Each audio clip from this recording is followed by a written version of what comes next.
Part of the joy with doing a video blog like this is getting to interact with people literally all over the world. And a question that I've received a lot lately, and if I don't get the question, I hear the belief in the background of my communication with people, whether it be on the phone or through email or through comments on the videos, is the question that says, did I, the betrayed, cause my spouse to have an affair? At the end of the day, it's a tough question. It's a difficult question to sift through because there's layers to it. More importantly than just is it a difficult question, it can be a very controversial question. If you are just joining me or are new to the video blog, or if you've been around the videos for years, I always throw out the disclaimer that I never want to be controversial just for controversial's sake, because that's not what any of you need. I certainly don't need that. I didn't need that 14, 15 years ago when Samantha and I were looking for help, looking for a healing place for us. But I do want to address this question because I think it is a pivotal part of understanding why people cheat, what place the betrayed plays within that, and how do you sift through a very normal question that I believe the betrayed asks themselves, but also a mindset that we, the unfaithful, take on early on in recovery. One of the most imperative facets to understanding the answer to this question is to understand that most of us unfaithful have built up this wall of blame for why we've acted out. Whether we've acted out once or whether we've acted out multiple amounts of times, we typically have built up this wall of resentment and blame for you, the betrayed, not meeting our needs, not making us a priority, and the excuses go on and on and on. We as unfaithful, to a certain extent, have to build up this wall of blame in order to justify our actions. We know that our actions are wrong, but to make us feel better about ourselves, we construct this wall of blame. We construct this wall to make ourselves feel better because you, the betrayed, didn't do X, Y, and Z. And if you'd have done X, Y, and Z, we would have never have cheated. So really, this is your fault. You've made us have an affair or affairs. Now, the continuing saga is we then project that onto you, the betrayed, and so then you start to believe it because, again, most of us, male or female, are master manipulators. We are able to deceive ourselves because that helps empower the affairs. Again, this is not all of us, but a greater percentage of us construct this kind of weaponry in our minds to ease the shame and guilt that we feel, push it away, and put it on you as you're the reason we have been acting out. The nuts and bolts of it kind of look like this. Then the betrayed starts to really struggle and really feel this great insecurity and trepidation and start to say, well, maybe I did do X, Y, and Z, and I guess maybe they did cheat because I was this. Now, this is where it gets very challenging because at the end of the day, you as a betrayed may have had weaknesses and may have had vulnerabilities, and you may feel as though you didn't do everything that you could have done to have the best marriage possible. What I think is important is that you, as a betrayed, again, please hear me out, you have to own whatever it is you feel you need to own about the state of the marriage.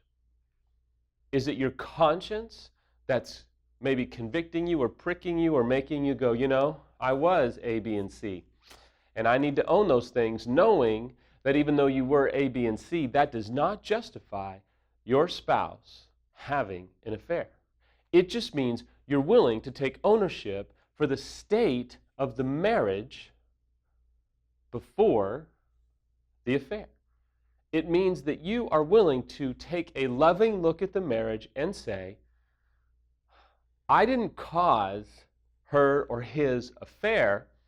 I do know that I had weaknesses, and I may have been this, that, or the other. I may have not been that, this, or the other. It simply means you're willing to take an objective, loving look at the marriage, knowing good and well you cannot be blamed for them acting out because they are an adult and have their own choices to make. You see, if it's your conscience maybe speaking to you going, I think I could have done better, well, then you own that. However, if you feel it's codependency, or if you struggle with a feeling of, wait a minute, maybe I did make them cheat, if I didn't do this, they wouldn't have cheated. I'm sorry. Even in extreme cases, I'm sorry, that's just not true. They could have done other things, which leads me to a point where you may say, well, Samuel, I'm a little bit different, We had these struggles. I refused to get help. I refused to take action. I see it now. Okay, maybe you need to own that facet, but don't own their infidelity. There's a big difference. I do believe you may and do have responsibility for the state of the marriage to a certain extent, but you do not bear the responsibility for their affair or their addiction. You see, it's enticing deception to think, if I'd have done this, they would have never done that, and I'm sorry, most experts would tell you that they would have cheated anyway because the dysfunction, the breakdown, the inadequacy is inside of them, not you. You see, marriage is never going to make us 100% satisfied. One of the leading authors on sexual trauma, or just trauma in general, is Dan Allender. And Dan Allender, who has some wonderful books out there, comes from a theological perspective, would even say your marriage is never going to satisfy you 100% sexually or verbally or intimately or what have you. Now, if you come from a Christian or theological approach, what completes your marriage is Christ. Because you're never going to be fully satisfied in your spouse. We're supposed to be fully satisfied in God. God is most glorified when we are most satisfied in Him. If you don't come from faith, your spouse is never going to fulfill all of your needs and desires, which leaves room for you as a loving and healthy individual to be able to find satisfaction in your own self-esteem, in your own self-love, in your own confidence as an individual, regardless of how much money you make or don't make, what zip code you live in or don't live in. Your wholeness comes from a self-love and a dignity. And whether you're theological or whether you're agnostic or atheist, the reality is that even though your marriage doesn't complete you 100%, that does not mean that you should be able to go outside your marriage and fulfill these needs, because you can fulfill those needs elsewhere. Now, this is where the enemy comes in. Again, if you come from a theological background, you'll look at the enemy as Satan or evil or what have you. If you don't come from that background, the enemy is just the general enemy of marriage. The enemy would tell you, regardless of what worldview you subscribe to, the enemy will come and say, you should have an affair. Go meet your needs elsewhere. Go find your completeness elsewhere. And go be satisfied elsewhere, which is going to completely, as you know by now, shake your marriage to the core. It is not the answer. It is not going to save your marriage. It's not going to make your marriage better. It's going to cause incredible pain and trauma to your betrayed spouse and incredible, painful consequences to your own life, which you're probably experiencing right now. As we part ways today, I want to encourage you, the betrayed, to grab hold of the truth that you did not cause your spouse to cheat. Sure, you may have caused your marriage to have some vulnerabilities because you're a human being and you're not perfect. Don't take the responsibility for your spouse's affair upon you. They chose to do what they did. Maybe you need to own some things about the status of the marriage, but you did not cause your spouse to cheat. Now, if you're an unfaithful spouse today, I would encourage you to get the best help possible and allow that help to work and to go through the process of coming to an understanding that yes, the marriage may have been vulnerable.